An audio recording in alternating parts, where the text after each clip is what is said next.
Selamat pagi, jumpa lagi dengan renungan singkat Jemaat Yosodipuro. Pada pagi hari ini, renungan kita saya ambil judul Menjadi Pribadi yang Tabah, dan ayatnya saya ambil dari kitab Yakobus 1 ayat 12. Di sana dikatakan, berbahagialah orang yang bertahan dalam pencobaan, sebab apabila ia sudah tahan uji, ia akan menerima mahkota kehidupan yang dijanjikan Allah kepada barang siapa yang mengasihi Dia.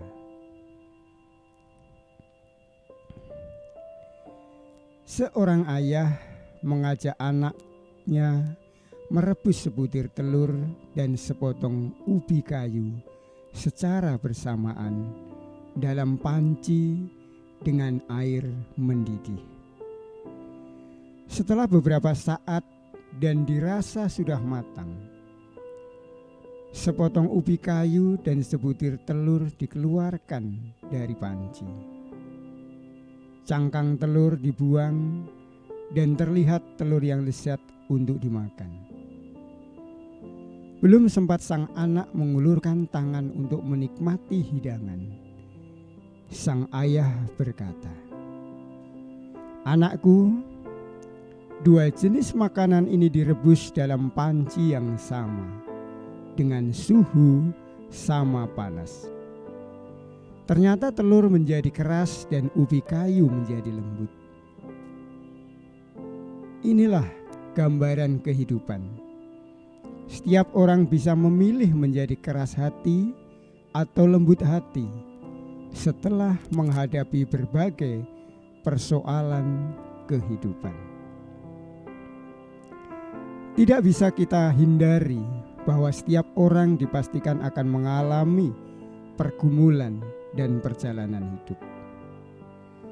Setiap orang sedang direbus dalam panci kehidupan. Dalam pergumulannya masing-masing, setiap orang mempunyai tanggung jawab untuk memaknai setiap hal. Secara alamiah, setiap orang akan memaknai berdasarkan pengalaman yang pernah terjadi. Jika belum mempunyai pengalaman, sebuah peristiwa akan dimaknai sebagai sesuai dengan apa yang dirasakan. Dalam proses tersebut terjadi proses pembelajaran. Pembelajaran akan membentuk cara berpikir, dan cara berpikir inilah yang akan melekat dalam diri seseorang menjadi kepribadian ketika menjadi seorang dewasa. Bukankah itu berarti bahwa kita dibentuk oleh pengalaman? Benar pada satu sisi.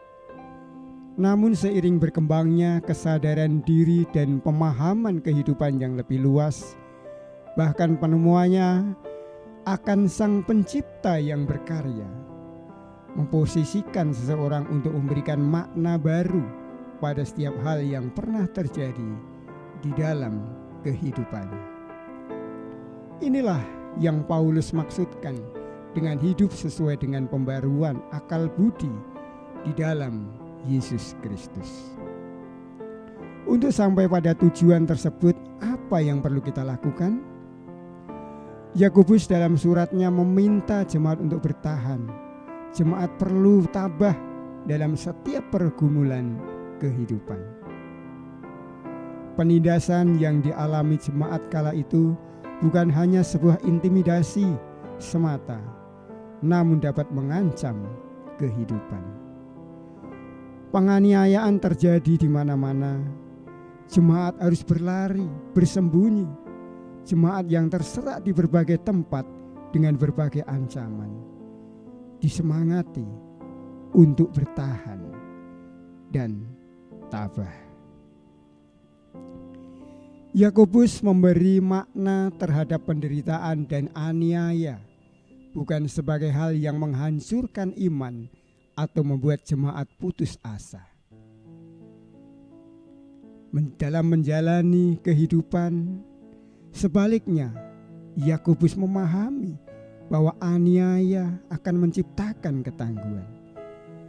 Menjadi pribadi-pribadi yang tahan uji, pengharapan akan mahkota kehidupan yang dijanjikan menjadi pendorong bagi jemaat untuk terus bertahan. Tentu tidak mudah untuk bertahan dalam iman, mengingat peristiwa-peristiwa aniaya yang penuh penderitaan ada di depan mata. Jika fokus pada diri atau pada derita yang dialami, rasanya mustahil menjadi tangguh. Hanya fokus pada Allah dan kasih pada Allah lah yang akan membuat seseorang mampu bertahan apapun yang terjadi di dalam kehidupannya. Hari ini pilihan ada pada kita untuk memaknai. Hal buruk bisa menimpa kita tanpa pandang bulu. Menyalahkan masa lalu tidak akan mengubah atau justru akan kehabisan energi untuk berbuat sesuatu untuk hari ini. Panasnya air mendidih kehidupan dapat kita manfaatkan untuk mendidik diri kita untuk semakin dewasa dalam segala hal.